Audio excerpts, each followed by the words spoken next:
I love practical jokes. This is my best one ever. My buddy asked me to throw him a bachelor party. And I was like, man, you don't want me to do that. I said, I'm a comedian. I always go for the laugh, and then I hope we can shake hands and be friends later. But I'm going to fuck up your day. And he was like, I don't think you'll do that. I said, I don't think you're listening.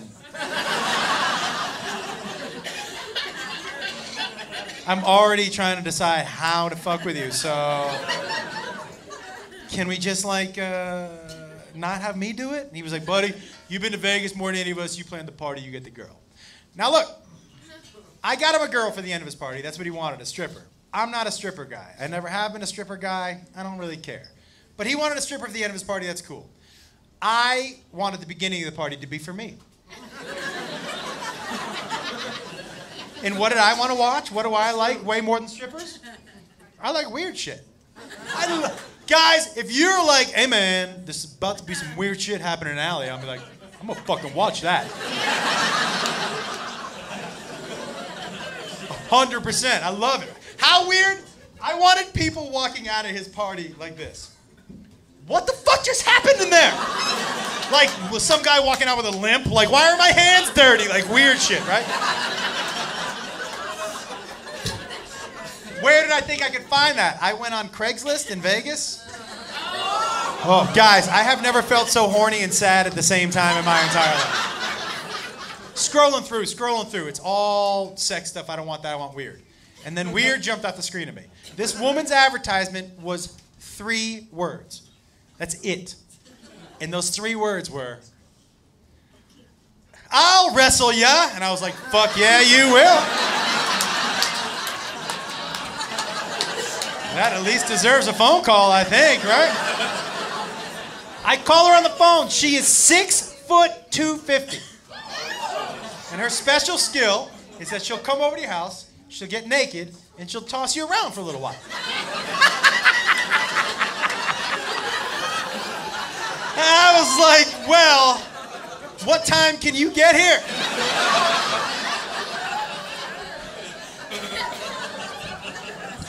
So she shows up, and I open the door, and she's legitimate 6'250", right?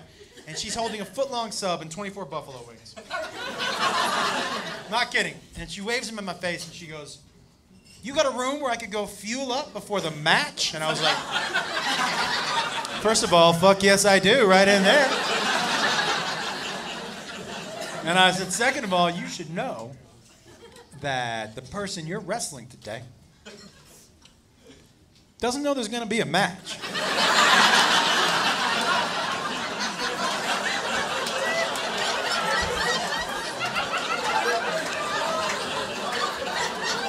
You know, I don't know if that changes your professional approach at all.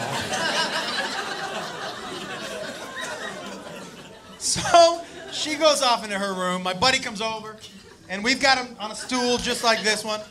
And my other friends are standing behind him, and we got him blindfolded. And he's, well, I don't want to ruin the surprise, you know. And he's like, oh, this chair is one Ralphie May away from an accident. I'll tell you that right now. Oh. You don't think he knows he's 900 pounds? He fucking knows. Look at this. So, he's sitting there and he's like, I'm so excited. And I was like,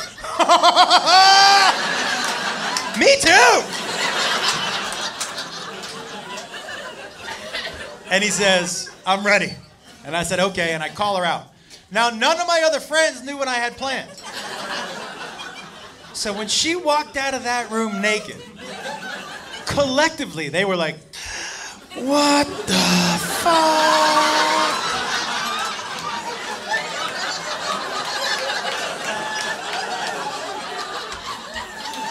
And as she got closer, I saw she still had buffalo wing saws around her neck.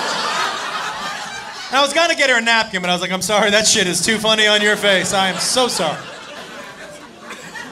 So she stands in front of him, 6'250". Oh, I forgot to tell you the best part. My buddy, 5'8", and 140, and like a woohoo, like a soft 140, right? So the size difference alone, like I don't know what's gonna happen, but I'm pretty sure I'm gonna fucking like it.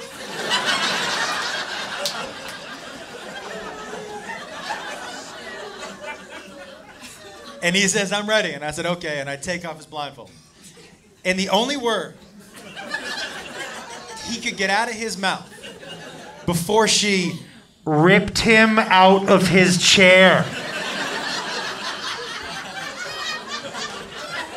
was, why? Right? And she lifted him up like this. His little feet were dangling in the air. She started to toss him around the room like a rag doll, and we were all like,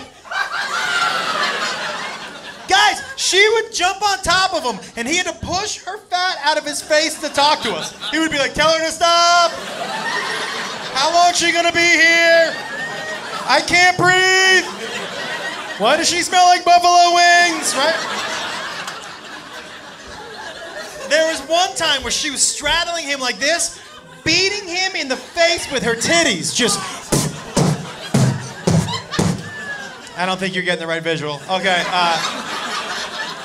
Guys, this isn't 5'2", 110 pound, bink, bink, titties. This is 6 foot, 250. Just.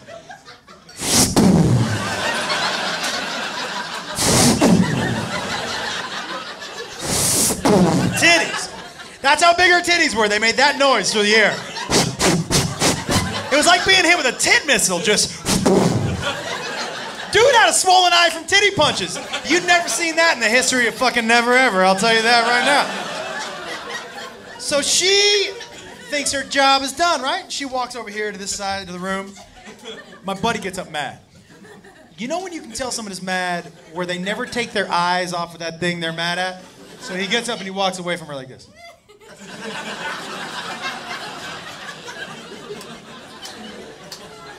And then something in him just snapped. And he just looks at her and he goes, I'm gonna fuck you up. And like a wave of calm crashed over her, like serious, like Bruce Lee, Enter the Dragon calm. She was just like,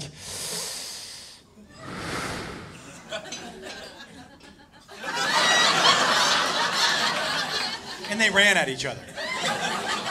Guys, do you understand what's happening? They're fucking fighting for real now. It's the best gift I've ever given to myself ever. Are you kidding me? They're running at each other. I'm like, I don't even know how this is gonna end. Oh my God, right? They're running at each other, and my buddy was mad, and he screamed, I want to take you down! Running at each other, full speed. And he ran into her. I'm gonna tell you something, he really did try to take her down. I'll tell you what, he did not.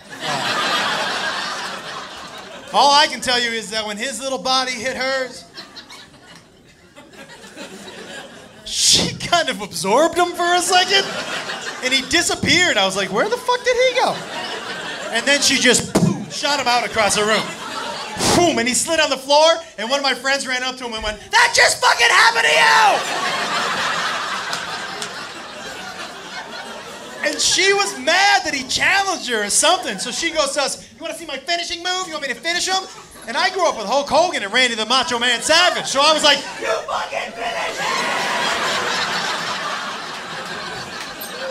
I didn't know if she was coming off the top rope or dropping a leg or whatever. I wanted to see that shit, right? So she starts to run to him and she was like, finish him? And we go, yeah! She goes, finishing move? And we go, yeah! And she goes, you want to see the finishing move? And we go, yeah! And then she sat on his head and we went, no! Not that finishing move, fuck! Guys, his little head disappeared.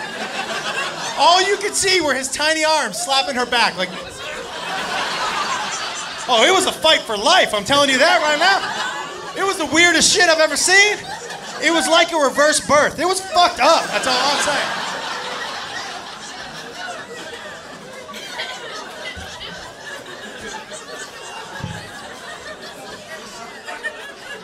And here's how you know you pulled a good practical joke. A good practical joke is a joke that continues to pay dividends long after the joke is over. So, like a month and a half after the wedding, after the party, 2 weeks before the wedding, I ran into his dad. And his dad goes, hey, you're not coming to the wedding? I was uninvited to the wedding, by the way. Totally worth it, totally worth it.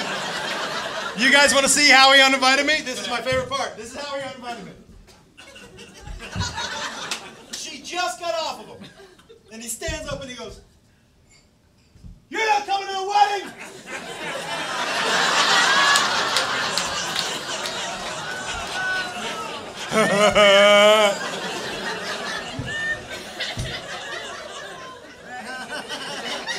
So here's how his dad goes, "You not coming to the wedding?" I go, "No." And he goes, "Why not?" And I said,